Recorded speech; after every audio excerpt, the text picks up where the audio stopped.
Welcome to the Deep Dive.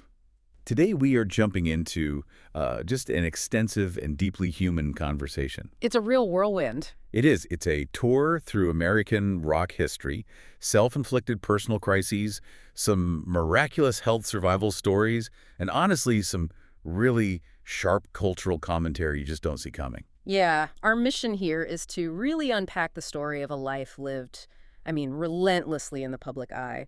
We're going to trace this surprising path from, youthful defiance and a truly chaotic start, Oh, unbelievably chaotic. all the way to this profound, hard-won wisdom. And we're using the source material to connect all those dots. And when we say high drama, you have to understand, we really mean it. You're going to get an insider's view on everything. I'm talking about the opiate crisis, the invention of MTV, the secret behind his biggest hits. And maybe most crucially, this unseen change in the music industry sound scan that just fundamentally reshaped the charts forever. Okay, let's unpack this survival story first, Yeah. because that's really where everything begins. Exactly. The foundational fact of his entire life, the thing that puts everything else into perspective, is that he was born with a nearly fatal birth defect. Right. The source opens with this detail that he was born back in 1951 with spina bifida, a significant hole in his spine. Which is just an astonishing thing to hear, especially for 1951. I mean, they didn't have a standard procedure for this. No. He was one of 5 children chosen for an experimental surgery. It was done by a young neurosurgeon, Dr. Heinberger. And get this tells you how experimental it was. The cost. The doctor charged his parents exactly $1. $1. That just puts the risk level into this terrifying perspective, doesn't it? It was a fee for participation, not for service. And just tragically, he was the only one of those 5 children who lived. And the surgery itself was brutal. They had to cut open his head and neck, push these exposed nerve endings back into the spine, drain the fluid. The doctors, they predicted he wouldn't even survive past 6 or 7 months. So he survives the unsurvivable. But here's the part of the story that is just incredible to me. It says so much about his parents. He didn't know about any of it. He had no idea. He's in 5th grade, and a classmate points out this huge, palpable scar on the back of his neck and just asks him, "What's that?" Can you imagine? To live your whole childhood completely unaware of that physical reality. He played football, he fought, he ran track. Right. All while carrying this life-altering secret that he didn't even know was a secret. He just never thought of himself as defective. That kind of trauma, though, even if it's hidden from you, it often finds a way to manifest later. Yeah. And it certainly gives some context to the mental health challenges he had right after college. Absolutely. The source details this period where he struggled, and really struggled, with agoraphobia. Yeah, for a year and a half, right? A year and a half, physically unable to leave his house. And what finally broke him out of it? It wasn't therapy. It was just catastrophic necessity. He got a record deal that forced him to get on a plane. But even then, even when he made it big, that anxiety didn't just disappear. He talks about having panic attacks on stage. In front of 20,000 people. 20,000 people, where he literally had to just plant his feet and force himself to get through the show. And those mental battles, they unfortunately kind of foreshadowed a physical one. At age 42, he has a real heart attack on stage. On stage at Jones Beach. And he's brutally honest about it. He just says it was from being stupid, avoiding statins and having cholesterol that was just sitting around 400. But, and this is such a theme in his story, even this crisis becomes a benefit. He sees the heart attack and the recovery, which was a 3.5-year break from music. He calls it a blessing in disguise. Exactly. He'll let him stay home with his young sons, which was basically impossible for a rock star in that era. It's this recurring pattern, Yeah. Immense growth coming from these moments of just catastrophic necessity. And that theme applies just as much to the moment that forced him to quit drinking and drugs. Okay, so this is the rock bottom story from 1973. It is vivid and it is brutal.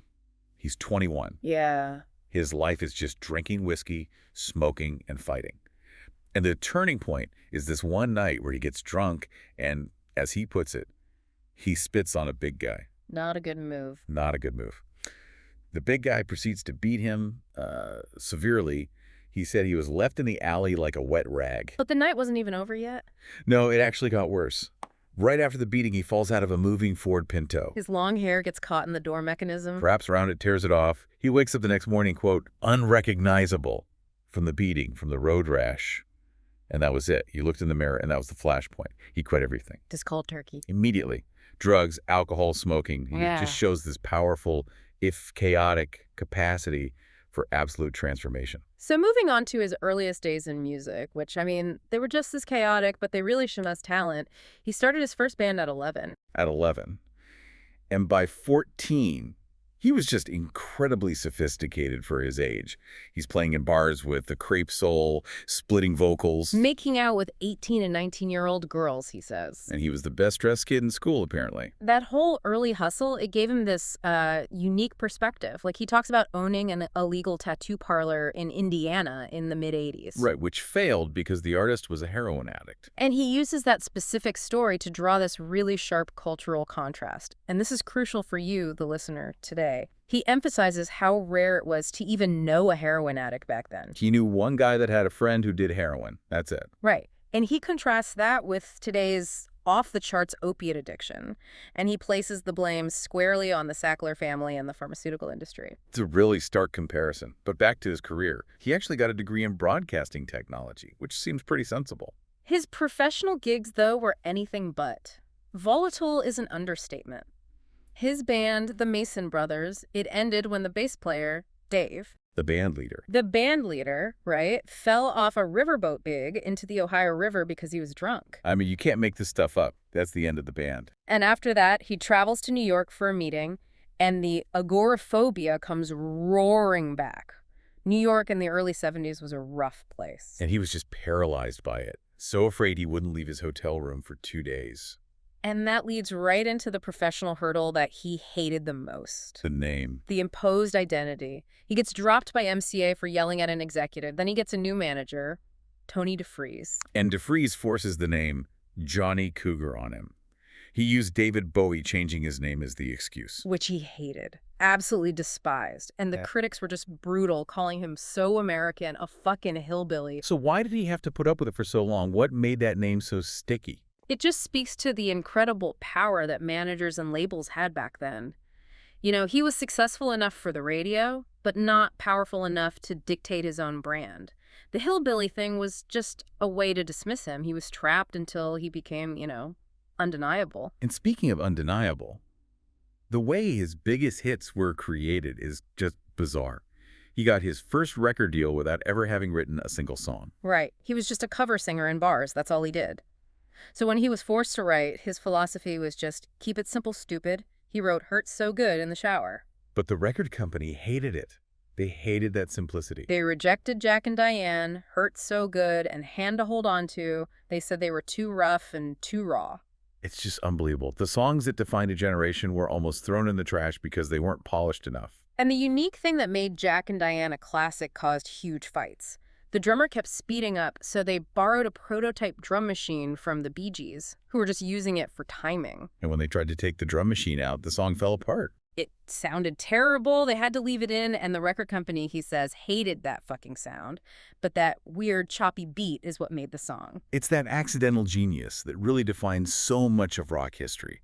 And that sound, that set the stage for the absolute explosion that came with MTV. MTV played his videos all the fucking time, and it was because he had this incredible head start. He was lucky with its infrastructure. Australia was already televising rock bands before the U.S. was. So when MTV launched around 81, 82, he had professional videos ready to go. Most American bands were scrambling. And he became their promotional darling. They made him the face of their first big giveaway, a pink house. But there was a massive problem there, too. A huge one. The first house they bought for the contest in Bloomington. It was secretly built on an RCA chemical dump. So MTV had to buy a second house and just sweep the toxic waste problem under the rug. They took the costs off the books. It's a perfect example of the chaos behind that shiny MTV facade. And here's the beautiful irony. It circles right back to his early struggles. All that massive, sudden fame from MTV actually helped him overcome his agoraphobia. Right. When the whole world knows who you are, it sort of forces you to face the crowds. Necessity, once again. And that visibility brings us to a really crucial point in music history that he details in the sources, the introduction of SoundScan. And this wasn't a cultural shift, this was an accounting one. Tim White, the editor of Rolling Stone and Billboard, he warned him this was coming. Before SoundScan, charts were based on radio play. A spin in New York was the same as a spin in Indianapolis. But SoundScan changed the whole system. It started tracking actual retail sales. But here's the crucial part. The way they weighted those sales gave way more value to urban markets. Exactly, which were overwhelmingly playing rap and hip-hop. All of a sudden, a record sale in New York is worth 5 points, and that same sale in Indianapolis is worth half a point. And he says this is the primary reason rap music took over the charts almost overnight. This wasn't some sudden, spontaneous change in national taste. It was an infrastructural overhaul. All the industry support, the ad money, it just instantly diverted away from regional rock. The whole ecosystem supporting those bands was just, as he says, 86 cutoff. And rock basically disappeared from the top of the charts for a while. And that's a huge lesson for you, the listener. Cultural shifts often aren't organic. Sometimes they're just accounting adjustments. It really makes you wonder how many other big cultural movements were triggered by some quiet technical change that nobody even noticed at the time. It's a powerful thought. But beyond the industry, his legacy's in the songwriting, that ability to capture that nostalgic regional feeling, Jack and Diane especially. Yeah. It basically introduced the idea of nostalgia to a whole generation of young listeners. He forced confused, awkward teenagers to realize that these years, right now, might actually be the best time of their lives. That's some real depth. Okay, let's pivot to his more philosophical and cultural insights. And there are some controversial views here that we have to present neutrally, just as they appear in the source. Right.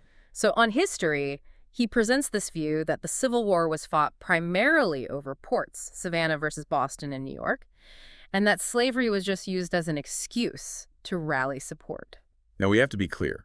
In that same conversation, the source's AI sponsor immediately gave a historical counterpoint. Yes. It clarified that mainstream historical scholarship rejects that, and also rejects claims that Lincoln personally owned slaves. So we're just presenting the dialogue as it happened. And shifting to modern politics, he makes it really clear he just avoids it now. He points to the lack of humility and integrity. He contrasts it with his youth when he thought anyone over 30 was the enemy, a much simpler rebellion. One of the strongest modern concerns he brings up is the food crisis.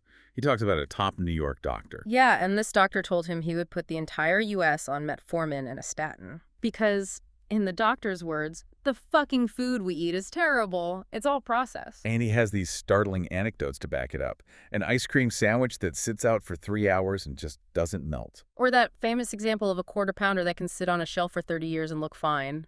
They also talk about a potential natural countermeasure, something called nattokinase. It's an enzyme from a fermented Japanese food, natto. And multiple clinical trials suggest it can significantly reduce arterial plaque. Which is fascinating, coming from someone who had a heart attack and lived such a chaotic life. And that brings us to the ultimate irony of his longevity. Despite the heart attack, despite the cholesterol, he still smokes. A habit he started when he was 10, over 60 years ago. And his doctor was shocked, said his heart looked like a teenager's. He says his life philosophy comes from his 100-year-old grandmother. Life is short, even in its longest days. And the more reckless part, find something you love and let it kill you. At the end of the day, all that chaos has boiled down to this message of gratitude and humility. Can you fucking believe it? And don't take yourself so fucking seriously. That's the wisdom you get from surviving all of that. When you synthesize all these sources, you see this one definitive theme.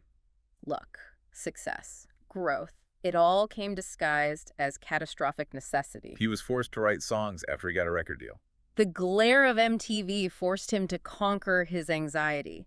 Every single step forward was propelled by some kind of conflict. And he closes by talking about his current career phase, after refusing to play his greatest hits for 20 years. Said he didn't want to be a cheerleader or clown. Right. He's now touring them again. He's doing Jack and Diane as a soul song. He said he had to become undeniable in his success before he could really do what he wanted with his own music. So if that transition from a despised name like Johnny Cougar to an undeniable icon required a huge infrastructural shift like the SoundScan system, that raises a really important question for you, the listener. How many other cultural movements that feel completely spontaneous, completely organic, were actually triggered by some quiet, technical change in the rules or the infrastructure? Where should we be looking today for those quiet mechanisms that are reshaping our world, the things that might be leading to the next major shift that everyone will just mistakenly call a change in taste? That's the thought to mull over. Thanks for diving deep into the material with us.